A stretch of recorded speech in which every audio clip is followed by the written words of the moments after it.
Jim and Terry Show coming to you with a little chill vibe. Looking for news. Have you heard? I have heard a number of things, my friend. Well, who are you? I happen to be Jim. And I happen to be Terry at the Jim and Terry Show Terry fed in the me, Hobbit hole. Terry fed me this gigantic breakfast. It's absolutely wonderful. He said, food for thought. And I said, no, food for bed. Food for bed is the way we start, with a fog in the morning. But we warm up. You have a coffee. This coffee is brought to you from Montreal, courtesy of my son who visited. And I think the roaster is called Zab. I think the beans are from Brazil, which is interesting given tariffs, and that's where you went in our morning conversation, or just before we pressed record. Yeah, no, I enjoyed the coffee a lot. I enjoyed breakfast. Thank you so much. You're always welcome. I'm being so, just laying here. Let's go into the Brazil connection, because the Brazil connection is about tariffs, and Trump wants to tariff 50% on Brazil, and here we thought we were getting a raw deal with 35% on top of whatever it was that we were paying before, and now there's still no deal with Canada. And you were hearing Doug Ford talking about Stelco's president. Stelco's. So this is steel. This is Ontario manufacturing. Yeah, and I didn't catch all of it, other than Ford is very upset with the owner of Stelco. Now, your source for this information? On the news, CFRB News. So this is by radio. Well, Ford was speaking to the media, and he was very upset because allegedly, the owner of Stelco was saying something about he likes the tariff. Trump is right in this, and Ford just lost it and said, Stelco workers, there you go. There you have it. The owner couldn't care less about you. And then he just said he's going to probably receive a call from the owner of Stelco, because that owner has his cell phone number. And he said, I'm going to let him have it.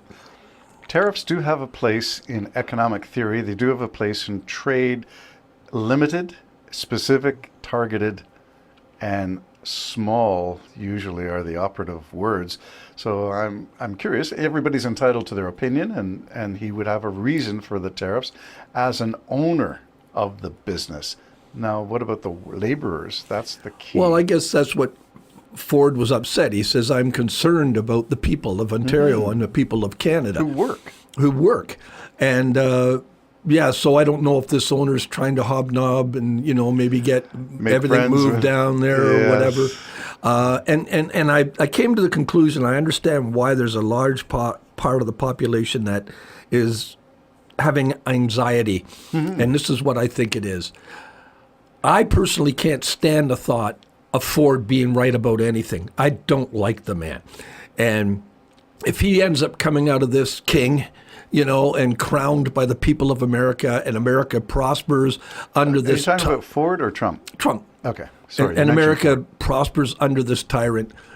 I think that's a source of some anxiety to me, because as a Canadian. Well, I don't, as a Canadian, as a human being. I mean, he's if he's not in the Epstein files, which I'd be completely surprised. Epstein. If he's not in there, he's protecting the people that are. It's as simple as that. So did you follow Bill Barr then going to... Well, Bill Barr, what? He's fine. And then one of Trump's flunkies said, see, totally exonerated. He's not in there. Barr didn't see anything. I don't believe either Barr or that guy, because that's not what was said in the report that came out. So I say all that to say, yeah, if a Canadian swings over to the United States and wants to be, or Alberta wants to separate, that's anxiety to me, because I don't want that guy to prosper. Mm-hmm. I just don't like him. He's charged. He's a crook. He's a mob boss at the least. At the best, yes. He's a mob boss. Yeah. And so I was thinking of that driving here. This might be an anxiety thing for a lot of people. Because you can't believe he gets away with everything, Terry. Well, that is the thing. So in the first Trump administration, we sort of said, where are the guardrails? Oh, the guardrails are holding. Guardrails being the CIA, FBI, DOJ, they're all holding, he can't get away with everything. He was impeached twice, so it showed he couldn't get away with everything. But he did, because he got away with it. The Republicans did not convict him in the Senate. And that's on the Kentucky senator. And the courts say that he can do anything he wants. Well, now, under the new Supreme Court, with the Republican majority that's been handpicked, it seems to be a partisan court, not a nonpartisan court. And when your members of the Supreme Court are flying the flags of white nationalists and flying this America upside down, symbolizing a turmoil in the country, that tells me this is a very partisan Well, we're court. also being played, though, because I don't believe white nationalists, that's just a distraction, just a reflection. What he's doing is he's playing all the groups that he has control over simply and plainly so that he can take control of America and be America's dictator. Dictatorship. And that's what he's, unfortunate, looks like he's going to end up being. And that means, okay, Don Jr. or Ivanka or somebody's going to be inheriting the royalty.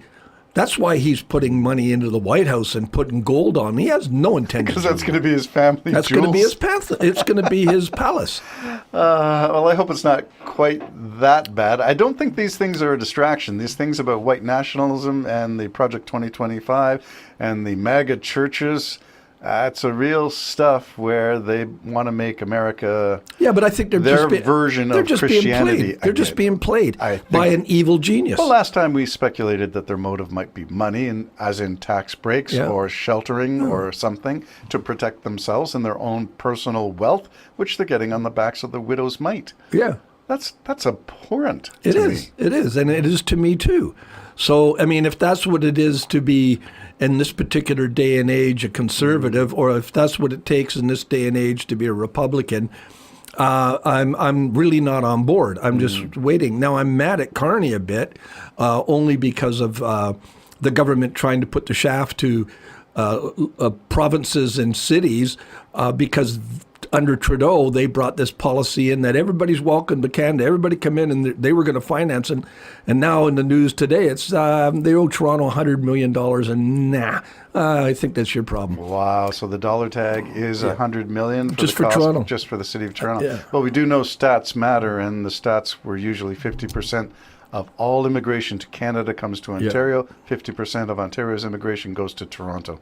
So they bear the brunt of all of that policy, and it should be supported with dollar figures. I think we all agree. It's your plan. You figure it out. Yeah. Well, it's our plan. We figure it out. So I don't want to pass the buck to anybody. I'm saying. No, but I mean, the federal's got to control however they're going to figure this out. Yep. And if you've got to stop the immigration, I'm not saying I'm for that, because I don't know what I'm for. But you've got to. It's up to the federal government now to make the rules and live up to what it costs. I do believe they've regulated the amount of people coming in with refugee status and or whatever our policies were under Trudeau. So I think they've reduced the numbers. It was quite high, and our population, boomed for a while, but where do you house them? How do you feed them, clothe them, get them jobs? All of that is impacted by the numbers coming in.